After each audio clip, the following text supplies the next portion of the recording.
오늘 고린도전서 23번째 주님의 잔과 마귀의 잔은 함께 할 수 없다. 우상을 피하라라고 하는 제목입니다.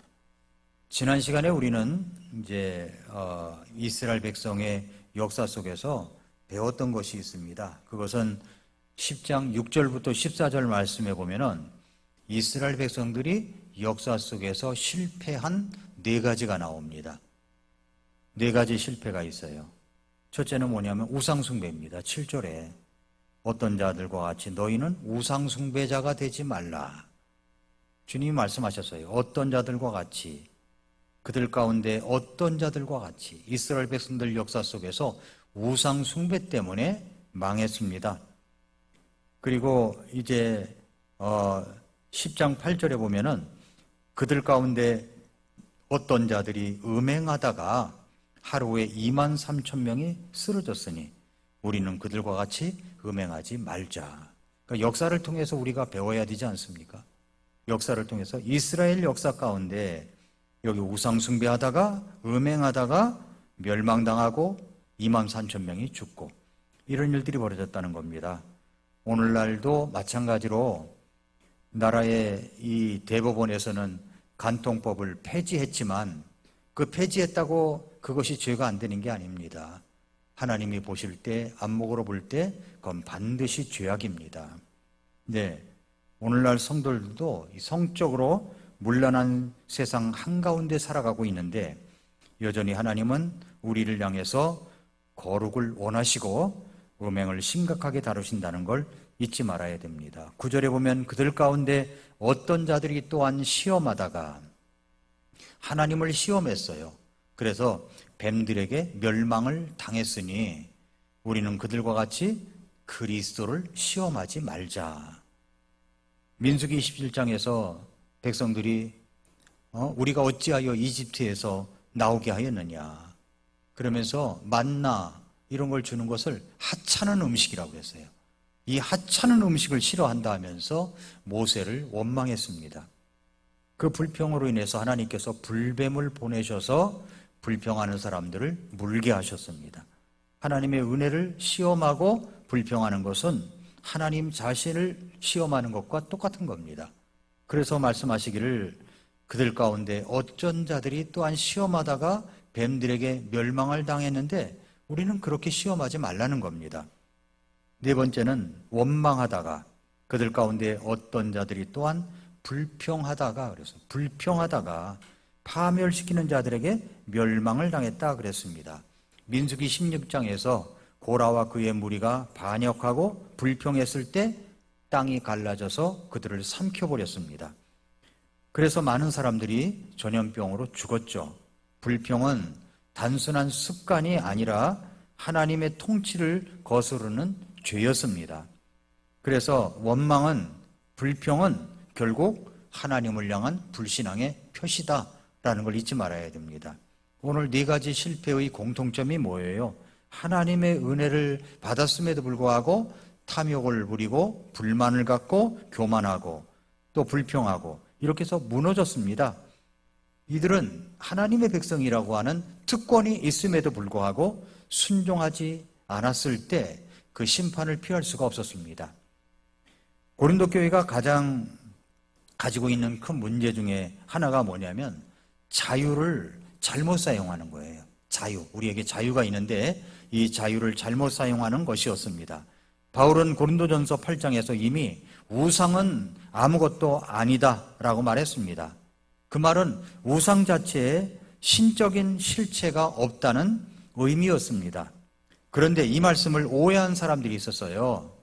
잘 들어보세요. 우상 자체에는 신적인 실체가 없다는 의미입니다. 설악산 소공원 입구에 가보면은 아마 우리나라에서 가장 큰 것 같은데 이 불상이 엄청나게 큰 한 7층 높이 되는 것 같은데 그런 불상이 서 있습니다. 거기에 실체가 있습니까? 실체가 없어요. 실체가 없다는 의미입니다. 그런데 이런 실체가 없다는 것을 오해하는 사람들이 있었습니다. 뭐라고 오해하냐면 우상이 아무것도 아니라면 우상 제물에 참여하는 것도 괜찮지 않은가? 이렇게 생각했던 거죠. 그래서 어떤 성도들은 실제로 우상의 신전에서 열리는 잔치에 참여하기도 했다는 것입니다. 그들에게는 뭐라고 했냐면 나는 자유하다, 양심에 문제가 없으니 상관없다는 논리가 있었습니다. 그러나 바울은 그것은 단순한 자유의 문제가 아니라 하나님과의 교제냐 마귀와의 교제냐, 이것을 다루는 심각한 문제라고 하는 겁니다. 하나님과의 교제를 하는가 마귀와의 교제를 하는가, 이 심각한 문제라는 거죠. 그래서 자유와 방종은 다른 겁니다. 자유는 하나님의 은혜 안에서 주님을 더 깊이 섬기는 길입니다. 그러나 방종은 자유라는 이름으로 죄와 타협하는 것을 말하는 겁니다. 오늘 우리가 읽은 고린도전서 10장 14절부터 22절에 보면은 바울은 고린도 성도들에게 분명히 14절에 이렇게 이야기를 하죠. 그러므로 나의 극진히 사랑하는 자들아, 우상 숭배를 피하라. 우상 숭배를 피하라. 주님의 잔과 마귀의 잔은 함께 할 수가 없습니다. 그러므로 우상을 피해야 되는 겁니다. 그러므로 오늘 이제 말씀을 통해서 여러 가지 말씀을 보니까 첫째는 뭐냐면, 이야기하는 것이 첫 번째는 우상을 피하라는 거예요. 우상을 피하라. 바울은 본문에서 그러므로 나의 극진히 사랑하는 자들아 우상 숭배를 피하라 라고 했습니다. 여기서 피하라 라고 하는 단어가 있어요. 피하라 라고 하는 이 단어는 헬라어로 페우게테라고 해요. 페우게테. 이 말은 뭐냐면은 단순히 조금 멀리 하라 하는 정도가 아니라 이것은 도망치라는 거예요. 도망치는데 얼마만큼 도망치냐면은 죽을 힘을 다해서 도망치라는 말이에요. 페우게타라는 말이 전적으로 떠나라, 완전히 끊어버리라 라는 강력한 명령이 있는 단어입니다. 피하라고 하는 단어예요. 피하라. 즉 우상숭배와의 거리는 적당히 유지하는 것이 아닙니다.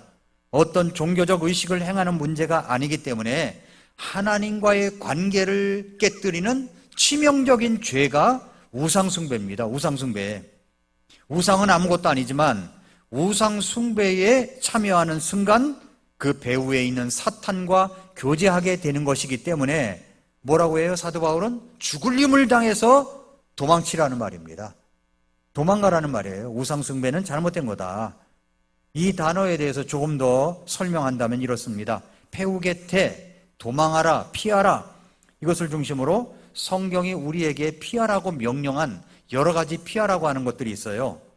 고린도전서 6장 18절에 보면은 음행을 피하라 그랬습니다.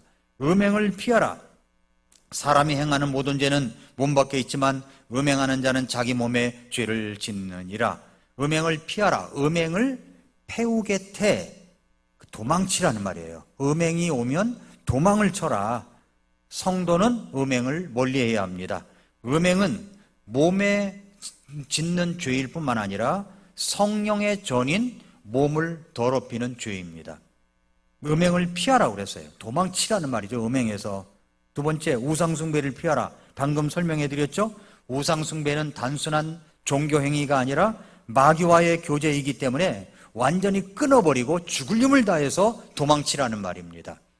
그 다음에 디모데후서 2장 22절에 보면은 청년의 정욕을 피하라고 그랬어요. 또한 청년의 정욕을 피하고 청년들은 정욕이 들끓죠. 막 일어납니다. 그런데 이런 것들이 일어날 때 내가 누구하고 접촉이 하느냐에 따라서 이거 완전히 달라지는 거예요. 정욕이라는 것이 일어날 때 일어날 수 있죠. 그러나 그것을 주님 안에서 그걸 순화시키고 다스리면 괜찮지만 이것은 잘못된 것과 연결을 시켜버리면 그건 죄가 된다는 겁니다. 그래서 정년의 정욕을 피하고 오직 순수한 마음으로 주를 부르는 자들과 함께, 청년의 정욕을 끌어당기면 주님을 순수한 마음으로 부르는 자들과 함께 있기를 싫어합니다. 그러니까 청년의 정욕을 피하면 주님을 순수한 마음으로 부르는 자들과 함께 있는 것이 즐겁습니다. 그래서 의와 믿음과 사랑과 화평을 따르라고 얘기합니다. 젊은 세대가 쉽게 무너질 수 있는 정욕과 유혹에서 적극적으로 도망가라 그 말이죠. 그 다음에 악을 피하라고 그랬어요. 디모데전서 6장 11절에 보면은 오 하나님의 사람아 너는 이것들을 피하고 그랬어요. 이것들을 피해래요. 이것들이 뭡니까? 6장 11절에 이것들이 6장에 나와요. 6장 3절에 보면은 다른 결의입니다. 다른 결의. 만일 어떤 사람이 다른 식으로 가르치며 온전한 말씀들, 곧 우리 주 예수 그리스도의 말씀들과 하나님의 성품에 따른 교리에 동의하지 아니하면, 이런 잘못된 교리죠. 잘못된 교리를 피하라는 겁니다. 잘못된 교리, 이단들도 피해야 되고요, 이 잘못된 교리는 피해야 됩니다. 6장 4절에 보면은 교만과 논쟁, 말다툼을 피하라고 그랬습니다. 그는 교만하여 아무것도 알지 못하고 오히려 논쟁과 말다툼을 좋아하느니라. 이런 것들로부터 시기와 다툼과 욕설과 악한 추측이 생긴다고 그랬죠. 그 다음에 6장 5절에 보면은 이익을 위한 어떤 이득이라고 생각하는 어떤 잘못된 경건을 이용하는 것을 피하라는 거예요. 마음이 부패하고 진리가 없어 하나님을 따르는 것이 이득이라고 생각하는 사람들의 비뚤어진 언쟁이 생기나니 너는 그러한 자들로부터 떠나라, 피하라. 똑같은 말입니다. 6장 9절부터 10절에 보면은 부의 탐욕을 피하라고 그랬어요. 그러나 부유하게 뒤려는 자들은 사람들을 파멸과 멸망에 빠지게 하는 시험과 올모와 여러 가지 어리석고 해로운 욕심에 떨어지나니 이는 돈을 사랑함이 모돈하게 뿌리이기 때문이라. 그러면서 이것을 피하라고 분명하게 이야기합니다. 따라서 여기서 이것들을 피하라, 디모데전서 6장 11절에 이것들을 피하라 라고 하는 것은 거짓교리, 교만과 논쟁, 하나님을 따르는 것을 돈벌이 수단으로 삼는 태도, 부와 돈을 사랑하는 탐욕, 이런 것들은 피하라는 거예요. 이것은 한마디로 세속적 욕심과 물질주의를 가리키는 겁니다. 바울은 디모데에게 이렇게 명령했습니다. 오 하나님의 사람아 너는 이것들을 피하라. 즉 하나님의 사람은 세속적 탐욕과 거짓 교훈을 철저히 피하고 대신 의, 하나님의 성품, 믿음, 그리고 사랑, 인내, 온유를 추구해야 됩니다. 탐욕과 그리고 세상의 악한 욕망을 피하라는 말씀이죠. 성도는 세상적 욕망이 아니라 경건을 추구해야 됩니다. 하나님의 성품을 닮아가는 것을 추구해야 됩니다. 그래서 데살로니가전서 5장 22절에 보면은 모든 모양의 악을 삼가라. 죄와 타협하거나 경계선에 머무르지 말고 악 자체와 악의 모양까지도 피해야 됩니다. 성경은 성도들에게 분명히 말씀합니다. 음행을 피하라, 우상숭배를 피하라, 청년의 정욕을 피하라, 악과 그리고 탐욕을 피하라. 공통점이 뭐예요? 조심하라가 아니에요. 피하라는 겁니다. 태우게태, 아주 죽을 힘을 다해서 도망치라 이 말입니다. 유혹을 이겨보려고 하는 싸움이 아니라 애초에 도망가는 것이 성경적 지혜다라고 이야기하고 있습니다. 그래서 15절, 여기 10장 15절에 내가 지혜로운 사람들에게 말하듯 말하노니 너희는 내가 말하는 바를 판단하라. 고린도 성도들은 스스로 지혜롭다고 자부했습니다. 그렇다면 바울의 말을 듣고 스스로 분별하라는 거죠. 참된 지혜는 자기 고집을 붙드는 것이 아니라 하나님의 말씀 앞에서 겸손히 분별하고 순종하는 겁니다. 자, 이 말씀을 우리에게 적용해 본다면 우상숭배는 단지 옛날 금송아지나 신전 제사에서만 해당되는 것이 아니라는 것을 우리가 알죠. 오직 우리의 삶 속에서도 다양한 형태의 우상이 있습니다. 돈을 가장 큰 가치로 여길 때 우상이 됩니다. 성공과 성취가 하나님의 자리를 대신할 때 우상이 됩니다. 심지어 자기 자신을 절대화하고 자기를 섬겨나갈 때 나 자신이 우상이 될 수가 있습니다. 그러므로 바울은 사랑의 마음으로 나의 극진히 사랑하는 자들아 우상을 피하라 이렇게 이야기하는 거예요. 나의 극진히 사랑하는 자들아 우상을 피하라. 오늘 우리도 주님의 말씀을 붙들고 눈에 보이는 우상뿐만 아니라 우리 마음속에 숨겨진 우상까지도 과감히 버려야 됩니다. 우상은 아무것도 아니지만 우상 숭배는 하나님을 떠나는 심각한 죄입니다. 그러므로 성도는 우상과의 거리를 두는 것이 아니라 아예 도망치라는 말이에요. 죽을 힘을 다해서 도망쳐라. 죽은 힘을 다해서 도망치라. 그 이야기를 하고 있습니다. 그 다음에 두 번째는 이제 16, 17절인데 주님의 잔과 주님의 상에 참여하는 것에 대해서 이야기를 합니다. 16절 우리가 축복하는 축복의 잔은 그리스도의 피에 함께 참여하는 것이 아니냐, 우리가 떼는 빵은 그리스도의 몸에 함께 참여하는 것이 아니냐, 이렇게 이야기를 했습니다. 여기 참여한다라고 하는 헬라어는 코이노니아라고 해요. 코이노니아라는 말은 단순히 함께 먹고 마신다는 의미가 아니라 바로 깊은 교제, 친밀한 연합을 뜻하는 겁니다. 친밀한 연합. 즉 주의 만찬은 단순한 의식이 아닙니다. 바로 이것은 깊은 교제, 우리가 빵을 떼고 잔을 나눌 때 그리스도의 몸과 그리고 피에 실제로 참여하는 영적 교제입니다. 주의 만찬은 우리에게 우리가 그리스도와 하나가 되었고 주님의 생명 안에 살고 있다는 사실을 선포해주는 그런 영적 예식입니다. 그래서 17절에 이렇게 말합니다. 우리가 많아도 한 빵이요 한 몸이니 이는 우리가 다 그 한 빵에 참여하는 자들이기 때문이라.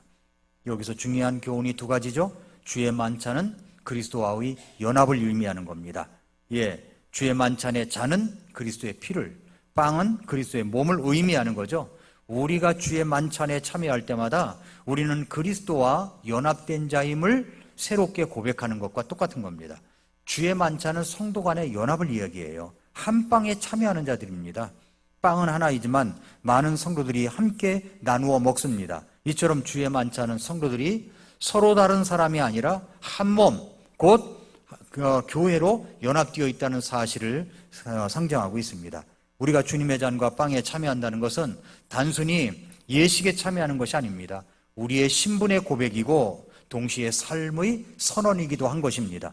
우리는 주님의 것이기 때문에 세상의 것과 양립할 수가 없습니다. 우리는 한 몸된 교회이므로 분열이나 다툼이 아니라 연합과 사랑으로 살아야 된다 하는 것을 이야기하고 있습니다. 세 번째, 우상 제물은 마귀와의 교제다라고 하는 것을 18절부터 20절에 이야기하고 있습니다. 그러면서 이제 이스라엘의 예를 들어 설명을 해요. 18절, 육체를 따라 난 이스라엘을 보라. 희생물을 먹는 자들이 제단에 참여하는 자들이 아니냐.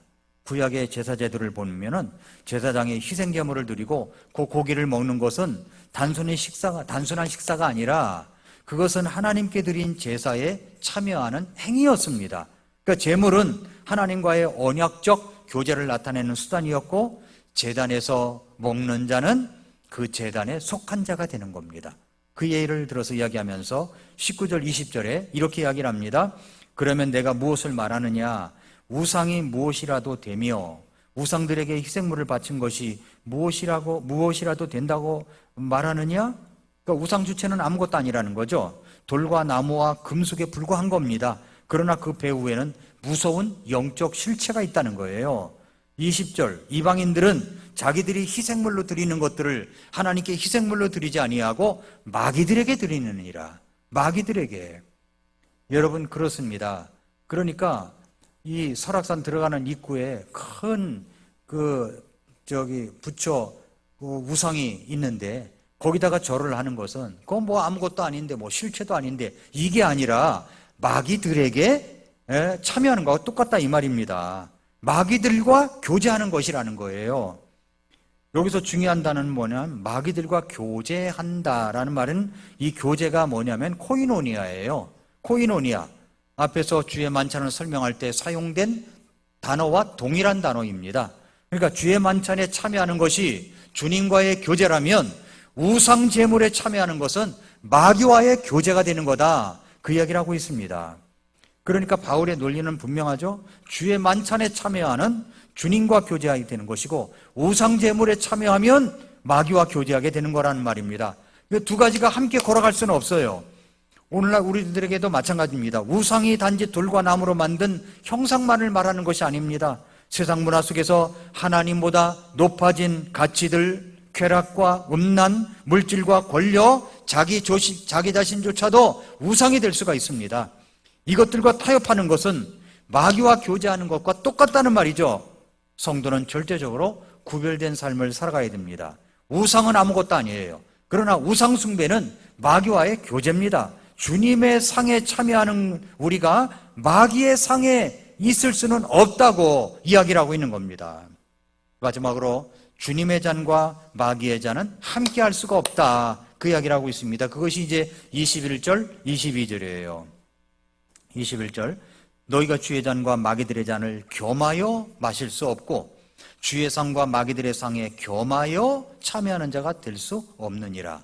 겸하여 그랬죠? 우리가 주께서 질투하게 하겠느냐?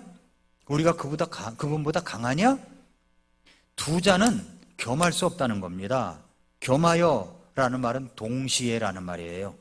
양립 불가능성을 강조하는 겁니다. 주님의 잔은 성전에서 그리스도의 피와 몸에 참여하는 거룩한 잔입니다.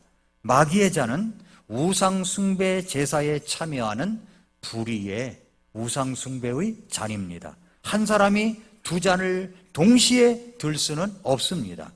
두 상에 동시에 앉을 수도 없습니다. 신앙은 중립이나 혼합이 아니에요. 전적인 한쪽의 선택입니다.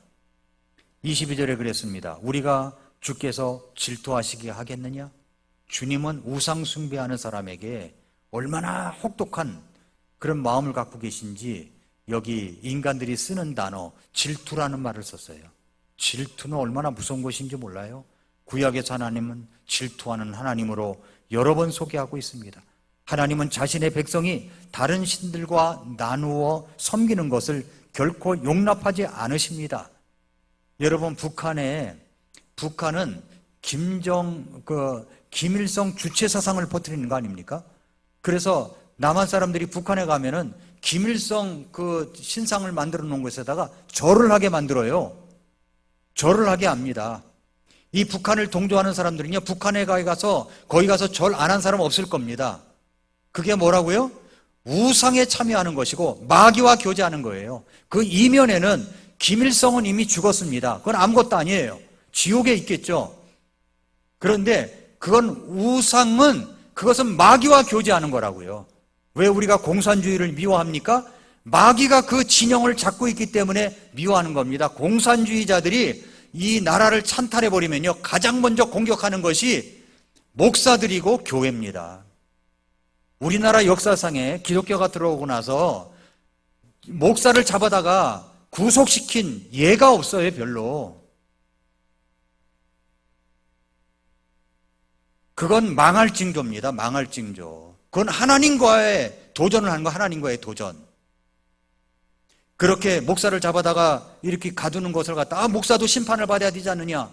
근데 그것은 보통 이제 선거법 위반하면 보통 100만 원 벌금하고 끝난대요. 초범은.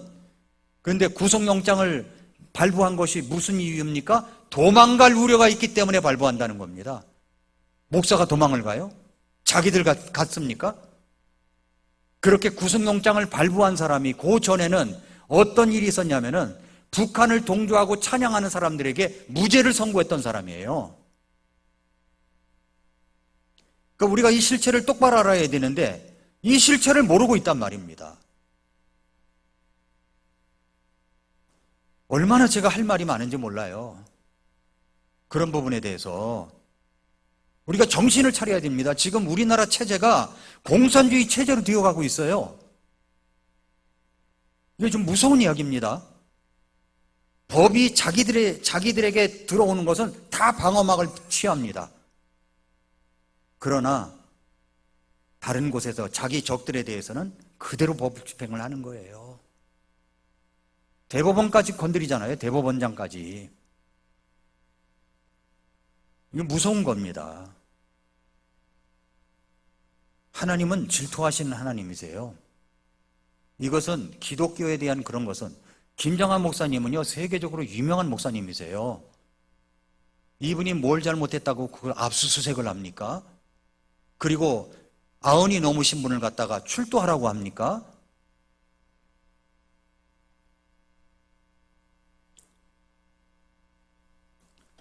찰리 커크가 암살을 당했습니다. 우리나라에 와서 강연을 하고 간 지 5일인가 6일 만에 그런 일을 당했어요. 이건 악과의 전쟁입니다. 사악함과의 전쟁이에요. 그러니까 우리나라도 이제 정신을 똑바로 차려야 됩니다. 우리가 주께서 질투하시게 하겠느냐? 우리가 그보다 강하냐?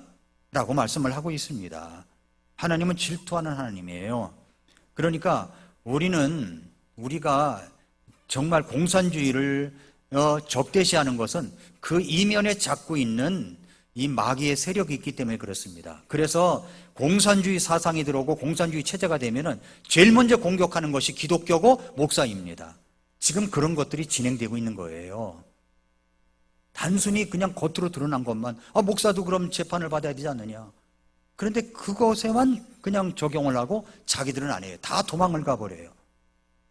그리고 방어막을 쳐요. 이상하지 않습니까? 우리는 주님보다 강하지 않습니다. 이것은 주님을 향한, 하나님을 향한 정면 도전입니다. 어리석은 교만이죠. 우리가 그분보다 강하냐? 지금 사도 바울이 그렇게 이야기하잖아요. 우리가 그분보다 강합니까? 우리가 주님의 잔을 붙들고 있으면서 동시에 세상의 잔을 붙들려고 하지 않습니까? 우리는 성찬에 참여하면서도, 주의 만찬에 참여하면서도 세상의 쾌락과 죄악의 상에 앉아있지는 않는지를 살펴봐야 되는 겁니다. 우리는 주님의 잔만 붙들어야 돼요. 성경적 가치관에 의해서 세상을 판단해야 되는 겁니다. 국민의힘이 이야기하면 옳고 민주당이 얘기하면 그러고 이렇게 하라는 것이 아니에요.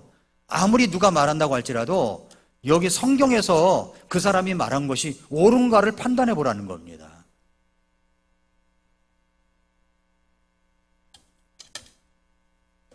성도 여러분, 그러므로 우리가 고린도전서 10장 14절부터 22절 말씀은 분명합니다. 주님의 잔과 마귀의 잔은 함께 할 수가 없는 겁니다. 함께 할 수가 없어요. 우리나라도 자유민주주의 체제, 자유시장 경제 체제가 있어야지 공산주의 체제와 같이 있을 수는 없는 겁니다. 주님의 잔과 마귀의 잔은 함께 할 수가 없습니다. 그러므로 오늘 말씀하신 네 가지가 뭡니까? 첫째는 우상 숭배를 피하라. 우상 숭배를 피해야 됩니다. 피하라는 말은 죽을 힘을 다해서 도망치듯 멀리하라는 말이라고 그랬죠. 그래서 모든 우상 숭배, 이 보이지 않는 그런 우상들, 이런 것에 피하라는 말이고, 그 다음에 주의 만찬의 의미를 기억하라는 겁니다. 주님의 잔과 빵에 참여하는 자들은 주님과 교제하는 사람들입니다. 그 다음에 타협은 불가능하다는 이야기를 했죠. 주님의 잔과 마귀의 잔은 함께 할 수가 없습니다. 신앙은 양다리가 아니에요. 그것은 선택해야 되는 겁니다. 우리는 오직 주님께만 속한 자로 살아야 합니다. 작은 타협이 결국은 우리의 신앙 전체를 무너뜨릴 수 있음을 기억해야 됩니다. 그리고 하나님과의 질투를 두려워하라. 하나님의 질투를 두려워하라. 우리가 하나님보다 강한 자냐? 사도 바울이 그렇게 이야기하고 있습니다. 하나님은 질투하시는 하나님이세요. 인간적인 질투가 아니라 언약적 사랑 안에서 비롯된 거룩한 질투입니다. 하나님은 자신의 백성이 다른 신들과 나누어서 섬기는 것을 결코 허락하지 않으십니다. 하나님은 우리를 사랑하시기 때문에 우리를 거룩하게 지켜주시기를 원하시는 분이십니다. 그러므로 오늘 말씀을 통해서 우리가 깨달아야 될 것은 주님의 잔과 마귀의 잔은 절대 함께 할 수가 없다. 우상을 피하라. 피하라는 말은 죽을 힘을 다해서 도망치라 라는 말이라는 것을 기억하고 항상 주님만 높이고 섬기는 성도님들이 되시기를 축복합니다. 기도하겠습니다.